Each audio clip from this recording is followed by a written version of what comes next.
Então, o que o pessoal fala? O pessoal fala que os Estados Unidos, né, ele tem uma política de acobertamento da informação. Ele não libera a informação. Por que ele não libera? Aí tem várias especulações também. Primeiro, tem medo do efeito disso. Então, se o presidente americano chegar na televisão hoje à noite e falar assim, pessoal, é o seguinte, nós não estamos sozinhos no universo, eu tenho aqui do meu lado um alienígena que a gente capturou. Qual é o efeito disso na população? A galera não sabe. Não sabe se vai causar um pânico geral, um desespero geral, colapso da economia, não tem ideia do que vai acontecer. Acabar a papel higiênico. Exatamente, porque é a primeira coisa que vai acontecer. A primeira coisa no colapso é isso. Isso aí. E eles também dizem, né, a galera que estuda isso aí, que eles têm medo, por exemplo, de divulgar isso e um outro país ir lá e copiar a tecnologia alienígena. Porque existe a teoria de que os alienígenas foram capturados, as naves foram capturadas e o que acontece? É feita engenharia reversa na nave. E isso daria aos Estados Unidos um poder bélico gigantesco em relação a qualquer outra potência. Então eles não divulgam por segredo militar. Então, ou é por segredo militar ou para a população não saber. E aí fica nessa, cara. Então, e isso só alimenta o quê? Só alimenta o mistério em cima desse fenômeno, que já é misterioso, e aí ele acaba ficando mais ainda. Sim. E aí os ufólogos falam assim, tá vendo lá? Saiu tal documento. Porque o ufólogo também, cara, aí eu brinco, né? O Edson Boaventura, meu amigo, pode trazer ele aqui, ele é gente boa demais. Eu sei quem ele é. Ele é legal. Eu falo assim pra ele, cara, tá vendo? Agora você tá falando pra mim que o governo tá a favor, porque tá liberando. Aí quando o governo vem e escreve no relatório, oficialmente ele escreve assim, não foi identificada nenhuma tecnologia alienígena. Tá aí, é o mesmo governo tá falando. E aí?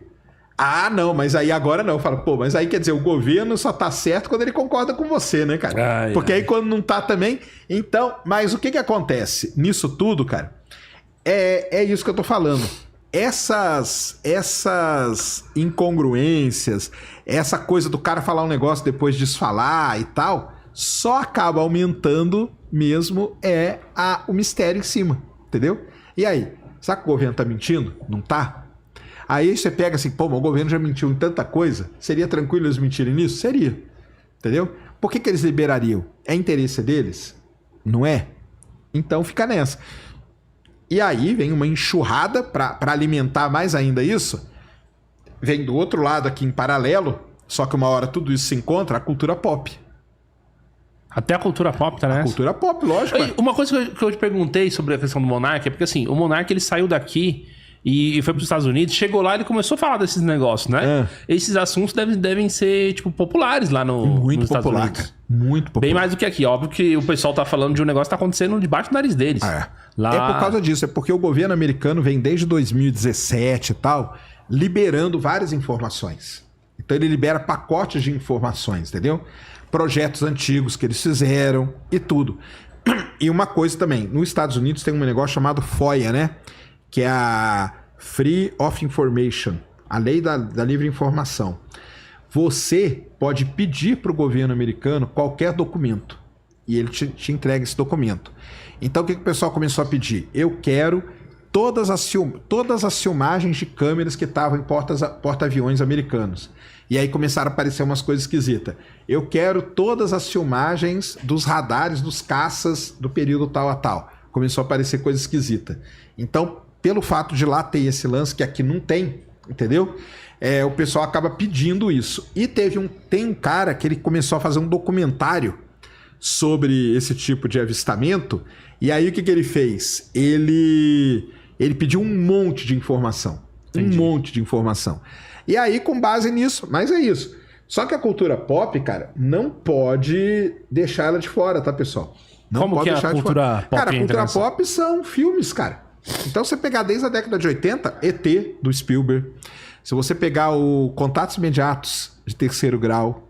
Se você pegar toda a série Alien, tudo bem que tem muita coisa, é tudo uma fantasia, mas também ajuda. Se você pegar Cocoon, entendeu? Que é da década de 80 também. Uhum. Se você pegar Independence Day, que aí o cara mostra a Área 51. Ah, por que o cara tá mostrando a Área 51? É porque tem alguma coisa, cara. A Área 51 existe da forma como ela é passada? Tipo, então, um lugar aonde... Não é, cara. A Área 51 é uma base militar americana que fica ali no estado de Nevada. E o que acontece na Área 51? É onde são desenvolvidos os armamentos mais modernos dos Estados Unidos. Aí qual que é o argumento da galera da ufologia? Tá vendo? É porque lá tem os alienígenas, eles estão usando a tecnologia alienígena para desenvolver. Mas, por exemplo, o B-2, aquele caça B-2, foi desenvolvido lá. Quando ele fazia teste, o pessoal olhava para aquilo, cara, já viu o B-2 como que ele é, né? O B-2 ele não parece um avião, ele parece uma asa delta voando. O cara olhava para aquilo lá e falava o quê? Cara, eu vi um OVNI de forma triangular. Esse era o relato. Na verdade, nada mais é do que o B-2 que estava sendo desenvolvido, entendeu? Então, a Área 51 é isso. Só que tem toda uma mística na Área 51. Aí a cultura pop ajuda, Independence Day, coloca os ET lá na Área 51 e tal. Quem não se lembra, né? Eu falo tudo isso na minha apresentação que faço no teatro.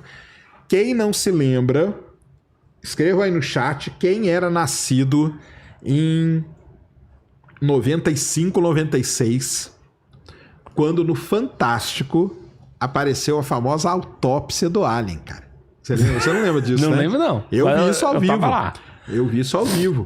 Procurem aí no YouTube a autópsia do Alien no Fantástico. O Fantástico, no horário nobre do domingo, ele mostrou um alien, que era um suposto alien, e o médico cortando ele, tirando o olho do alien fora, fazendo um corte aqui, as tripas do alien, tudo pra fora. Isso na televisão brasileira, domingo à noite, galera. E qual que é a explicação, Sérgio? A explicação disso é uma das maiores fraudes da história. Anos depois, o Fantástico pediu desculpa publicamente por ter divulgado aquilo lá. O dia que a Globo assumiu que estava errado. Pediu desculpa. 20 anos depois. Acho que foi em 2006 que eles pediram desculpa. 20 anos? Foi 2016, 20 anos. Mas o médico tava com o quê, então? Cara, não, o boneco? Era um boneco. Era um boneco.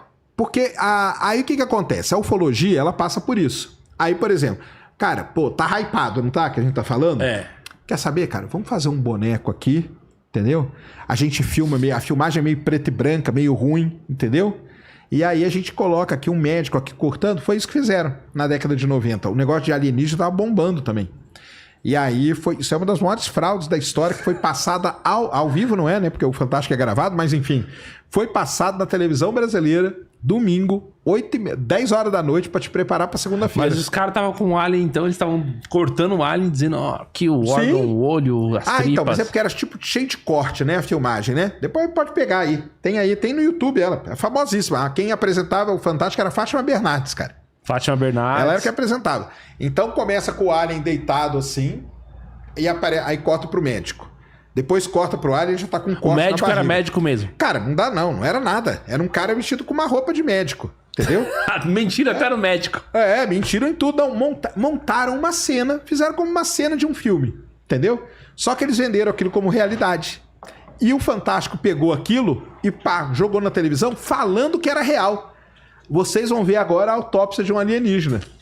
Ah, entendi. Os caras da ufologia que fizeram. Não foi a Globo. Ufologia. Não foi a Globo, não. Essa aí era uma fita, era famosa, sempre tem uma fita. Depois eu falo que a história da ufologia sempre tem umas coisas que são meio misteriosas. Sempre tem uma fita que foi divulgada, que foi achada e pá. A Globo teve acesso, sabe aquele negócio que a Globo fala? Tivemos acesso a informações exclusivas. Então, tivemos acesso a uma fita exclusiva que mostra um alienígena sofrendo uma autópsia. Então foi uma galera da ufologia que fez, mas o Fantástico divulgou como se fosse real, cara. Entendeu? E a Fátima Bernardes ainda fala assim, nossa, porque aí tem uma outra cena que mostra a perna do alien quebrada. Aí é muito tosco, cara. Aí ela fala assim, olha, ele tá com a perna quebrada, a nave dele deve ter se acidentado. Meu Deus, cara. Cara, é um negócio terrível. Fala aí, chat, quem viu o Fantástico, quem já viu a autópsia do alien no Fantástico? Tem que olhar, tem que ver, cara. Isso aí é um clássico que todo mundo tem que ver. Tem acho que 3, 4 minutinhos só. Entendeu? Mano, que brisa, né, velho? Não, cara, isso aí fez muito sucesso. Todo mundo no dia seguinte só se falava da autópsia do ET. Era a época que o Fantástico tinha uma grande audiência, 90% do pessoal via Fantástico. No dia seguinte... Sim, nessa época não tinha concorrência. Era no máximo... Não tinha internet direito, não tinha... No máximo o Silvio Santos ali. Mas não, o Fantástico liderava, cara. Liderava. Sim. Então, no dia seguinte, cara, foi todo mundo comentando sobre a autópsia. A autópsia do ET, e a autópsia do ET, e a autópsia do ET. Imagina os médicos, imagina os cientistas, cara, então. E nossa, cara, o pessoal ficou louco. Falou, que autópsia, cara? Não existe. Aí o pessoal começou a analisar. Se fosse hoje, rapidamente o pessoal descobria quem fez. Mas como era naquela época, né? Era muito mais difícil. Isso aí perdurou por muito tempo. O Fantástico, anos depois, pediu desculpa publicamente, falando, ó, nós erramos aqui, papapá, entendeu? Mas no dia lá, estavam se divertindo, né, Fátima Bernardes? Uma audiênciazinha top, né? Cara, audiência gigantesca e a repercussão desse negócio aí foi muito grande, entendeu? Então, tudo isso acaba alimentando, cara, essa coisa misteriosa. Porque assim, você querendo ou não, nós estamos falando da década de 90, a autoridade máxima da televisão era o Fantástico, cara. Cara, eu lembro de umas matérias no Fantástico que era tipo o Homem do Ra. Você já viu isso? Claro. Fenômenos sobrenaturais. O Homem do Ra. Era um cara que você tava conversando com ele assim e tal. Ele tá num lugar, tá no carro. Aí daqui a pouco, aí aparece uma luz. Aparece assim. Uma luz. É famosíssimo. São os ilusionistas, né? Isso, exatamente. Que usam as coisas. Não, gente, a gente vai ver aqui um caso de sobrenatural. O Homem do Ra. Aí puf, o cara soltava raio pela mão. É isso. Era isso. Era isso. Pra onde vai parar esses caras, né? Nada. Sumiram, né, cara? Mas o que eu ia falar é o seguinte. Por que isso aí fazia sucesso? Porque a autoridade da época era o Fantástico, era a autoridade, cara. Saiu no Fantástico, você tava verdade. Você tava dando uma carimbada que o negócio era autêntico, cara. E isso aí ficou durante todo mundo, cara. O tanto que me encheram o saco por conta dessa autópsia do alienígena, cara. Mas olha lá, apareceu a galera, aquilo lá é uma montagem, cara. Aquilo lá não existe, aquilo lá não tem nada a ver e tal. E aí foi desmentido depois. E aí, no caso do Brasil, a gente tem casos clássicos, né? Que envolvem ufologia. O primeiro grande caso clássico brasileiro é a chamada Operação Prato. Isso aconteceu na década de 70, lá no Pará. Em basicamente 3 localidades do Pará. Começaram a aparecer luzes no céu. E essas luzes atingiam as pessoas. E as pessoas tinham diferentes, digamos assim, efeitos. Algumas ficavam meio paralisadas na hora. E algumas apareciam com umas marcas. Que parecia que tinha tomado um chupão. Esse fenômeno ficou conhecido como chupa-chupa. Esse era o fenômeno. Fenômeno do chupa-chupa.